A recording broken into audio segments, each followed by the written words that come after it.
Baik, bismillahirrahmanirrahim. Assalamualaikum warahmatullahi wabarakatuh. Perkenalkan, nama saya Adi Ajais Gunawan dengan NRP 23 2020 072. Dan di sini saya akan eh, mempresentasikan apa itu kebijakan satu peta oleh Nurwajidi untuk memenuhi mata kuliah kebijakan geospasial GDB 453.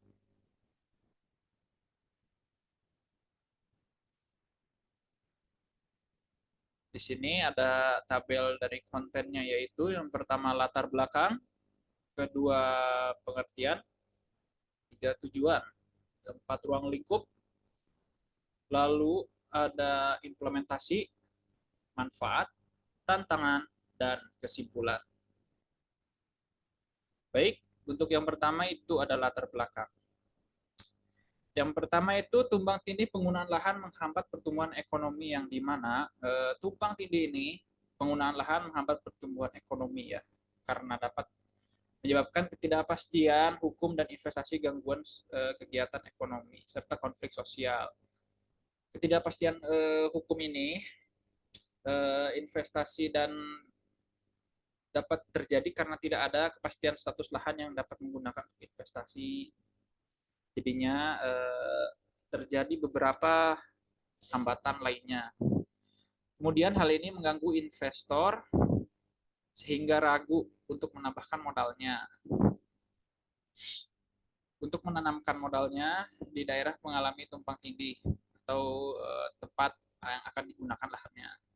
Gangguan kegiatan ekonomi ini juga dapat terjadi karena lahan yang digunakan sudah diperuntukkan untuk satu kegiatan, yang dimana digunakan untuk kegiatan lain, sehingga dapat menyebabkan kerusakan lingkungan, gangguan produktivitas, dan konflik sosial.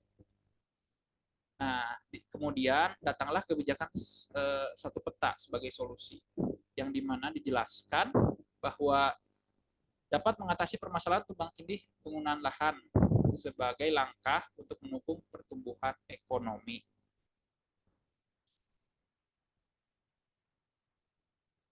Baik, slide selanjutnya yaitu adalah pengertian. Ya, dari pengertian ini dapat kita jelaskan ya. Untuk sebelumnya itu adalah kebijakan satu peta itu harus kita benar-benar pahami, yang dimana arahan strategis untuk mewujudkan satu peta. Satu peta adalah di mana peta tematik tunggal yang mengacu pada satu referensi geospasial atau satu standar, satu basis tidak, dan satu geoportal. Dan di sini dijelaskan bagaimana pengertian untuk arahan strategis untuk mewujudkan satu peta dan satu peta tematik tunggal yang mengacu pada satu referensi geospasial, satu standar, satu basis tidak, dan satu geoportal. Nah, di sini untuk arahan strategis mewujudkan satu peta, kebijakan satu peta merupakan arahan strategis yang bertujuan untuk mewujudkan satu peta. Satu peta ini merupakan peta tematik tunggal yang mengacu pada satu referensi geospasial, satu standar, satu basis dan geoportal. Nah, referensi geospasial ini merupakan sistem koordinat yang digunakan untuk menentukan posisi suatu objek permukaan bumi. Nah, standar adalah aturan yang digunakan untuk membuat peta. Nah, kemudian ada basis dari satu basis data yang merupakan kumpulan data yang disimpan secara terukur, dan juga ada geoportalnya untuk mengakses dan menampilkan data geospasial. Nah, untuk keseluruhan ini merupakan peta tematik yang dimana seperti perencanaan, memuat informasi seperti perizinan, pertanahan, perencanaan ruang ke kawasan khusus, transmigrasi, sarana prasarana, kehutanan, sumber daya alam, dan lingkungan. Mengacu pada hal tersebut, hal ini penting mendukung berbagai kegiatan pembangunan nasional untuk terserta investasi pengelolaan sumber daya alam. Oke, selanjutnya itu adalah tujuan dari eh, pembuatan kebijakan satu peta ini. Yang pertama ada berbagi data, informasi atau informasi geospasial antar pemangku kepentingan. Di sini dijelaskan bahwa tujuan kebijakan satu peta adalah untuk berbagi data antar pemangku kepentingan yang merupakan data berkaitan dengan suatu objek di permukaan bumi. Data ini juga dapat digunakan untuk berbagai keperluan seperti perencanaan, pembangunan investasi, dan juga pengelolaan sumber daya alam.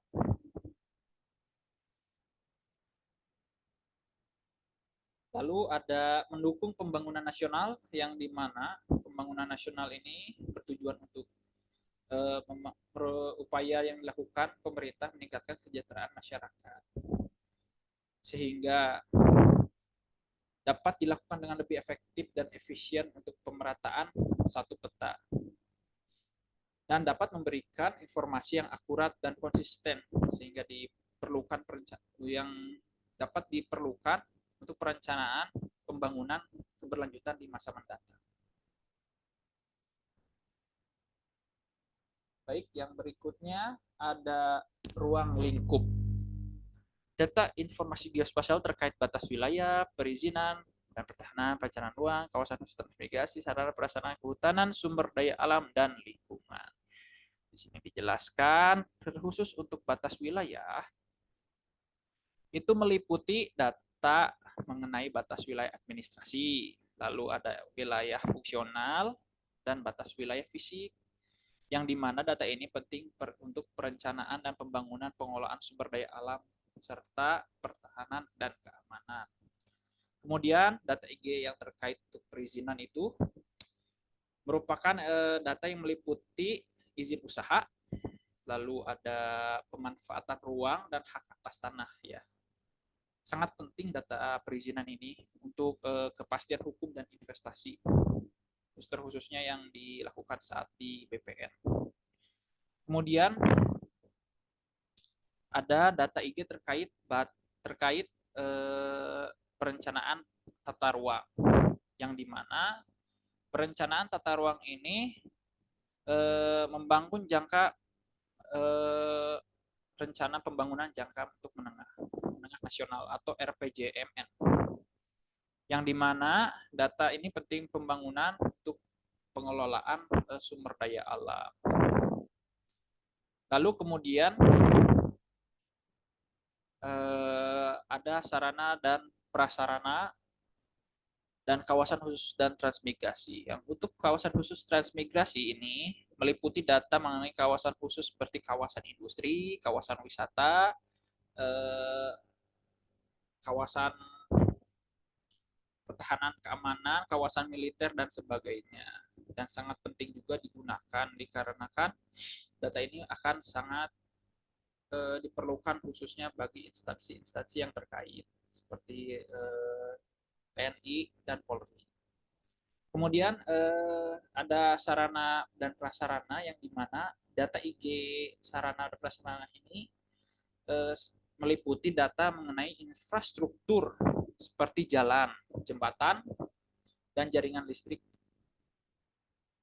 Sangat penting karena membangun peningkatan kesejahteraan masyarakat. Lalu kemudian ada data IG terkait kehutanan, yang dimana kehutanan ini meliputi data hutan lindung, hutan reproduksi, dan hutan konservasi, yang dimana hutan lindung itu seperti kawasan cagar alam hutannya, dan kemudian dimana itu hutan produksi yang biasa digunakan untuk berbisnis seperti hutan jati, hutan mahoni, dan sebagainya. Dan hutan konservasi seperti cagar alam dan juga pencegahan abrasi seperti hutan mangrove. Kemudian sumber daya alam ya dan lingkungannya itu meliputi seperti daerah sumber daya alam yang sangat kaya mineral untuk pertambangan, batu bara, dan air sebagainya. Dengan ruang lingkup yang luas, kebijakan ini, suatu peta ini dapat mendukung berbagai kegiatan pembangunan nasional ya. Terkhusus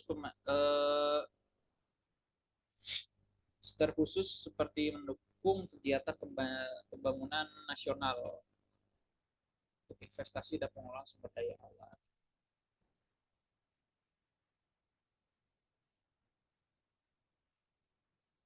Lalu selanjutnya ada implementasi. Implementasi itu dibagi menjadi 3. untuk implementasi kebijakan satu peta. Yang pertama ada komplikasi integrasi dan sinkronisasi, yang dimana di sini kegiatan bertujuan untuk mengumpulkan, menyatukan, dan menyelaraskan data informasi geospasial dari berbagai instansi pemerintah dan swasta yang dilakukan oleh Tim Nasional Percepatan Pelaksanaan Kebijakan Satu Peta atau TNP2KSP yang diketuai oleh Menteri Koordinator Bidang Perekonomian. Lalu yang kedua ada pembentukan geoportal KSP, yang dimana kegiatan ini bertujuan untuk membangun portal web yang dapat digunakan mengakses menampilkan data informasi geospasial yang telah dikompilasi, diintegrasi, dan diinsinkronisasikan. Geoportal KSP dikelola oleh Badan Informasi Geospasial. Kemudian yang terakhir yaitu penyelesaian tumpang tindih pemanfaatan lahan, yang dimana bertujuan untuk menyelesaikan masalah yang terjadi tumpang tindih pada lahan yang terjadi di Indonesia karena adanya perbedaan data informasi geospasial dari berbagai instansi pemerintah dan swasta. Kegiatan ini mengimplementasikan kebijakan satu peta yang dilakukan sejak tahun 2016 hingga tahun 2023. Telah ada 329 peta tematik yang telah dikompilasi, diintegrasi, dan disinkronisasi. Geoportal KSP juga telah diluncurkan dan dapat diakses oleh masyarakat umum. Penyelesaian tumpang tindih pemanfaatan lahan juga telah dilakukan di berbagai daerah di Indonesia hingga tahun 2023. Hingga saat ini telah ada 1.234 kasus tumpang tindih pemanfaatan lahan yang telah diselesaikan. Selanjutnya ada manfaat, di mana manfaat dari kebijakan satu peta ini yaitu peningkatan efektivitas dan efisiensi perencanaan pembangunan. Lalu ada peningkatan kepastian hukum dan investasi serta peningkatan perlindungan hukum. Yang dimana peningkatan efektivitas dan efisiensi perencanaan pembangunan ini meliputi data IG yang lengkap dan akurat. Pembangunan dapat dilakukan dengan hal yang lebih efektif dan efisien sehingga pemangku dapat menggunakan data informasi geospasial dengan memahami kondisi wilayah dan dapat menyusun rencana pembangunan yang tepat. Kemudian peningkatan kepastian hukum dan investasi ini dapat membuat informasi geospasial yang lebih akurat. Investor juga dapat mengetahui status lahan yang dapat digunakan untuk investasi, yang dimana semisal dari lahan tersebut merupakan lahan basah yang tidak padat sehingga dilarang untuk membangun suatu pabrik ataupun gedung yang dapat membuat gedung tersebut rubuh dan sebagainya. Lalu ada peningkatan perlindungan lingkungan, yang dimana pemerintah dapat memantau perubahan penggunaan lahan, konflik pemanfaatan lahan, sehingga dapat dilindungi lingkungan yang sangat terancam. Lalu kemudian ada tantangannya. Nah, di sini tantangan kebijakan satu peta itu yang pertama ada kurangnya koordinasi antar pemangku kepentingan dan keterbatasan anggaran. Dan ini adalah tantangan atau suatu permasalahan yang sangat umum khususnya di Indonesia, yang dimana baik dari pemerintah maupun swasta dan masyarakat, koordinasi ini kurang sehingga dapat menghambat implementasi kebijakan suatu satu peta ini. Lalu ada keterbatasan anggaran, yang dimana anggaran yang diperlukan itu sangat besar, cukup besar, sehingga jika kekurangan saja untuk pembuatan anggaran ini dapat menghambat implementasi kebijakan satu peta secara optimal. Nah, dari semua kesimpulan dari penjabaran yang setelah saya berikan, pada kebijakan satu peta ini merupakan langkah penting untuk mendukung pembangunan nasional dan perlu sinergi serta pengintegrasian dengan program Satu Data di Indonesia. Karena kebijakan satu peta melibatkan berbagai pemangku kepentingan, baik dari pemerintah dan swasta maupun masyarakat, sehingga perlu dijadikan satu, dan semuanya itu sangat didukung sekali oleh keadaan yang terjadi saat ini, yang dimana sinergi dan pengintegrasian program satu data di Indonesia.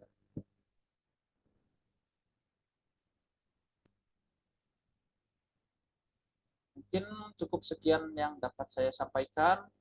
Kurang lebihnya mohon maaf. Billahi taufiq wal hidayah. Wassalamualaikum warahmatullahi wabarakatuh.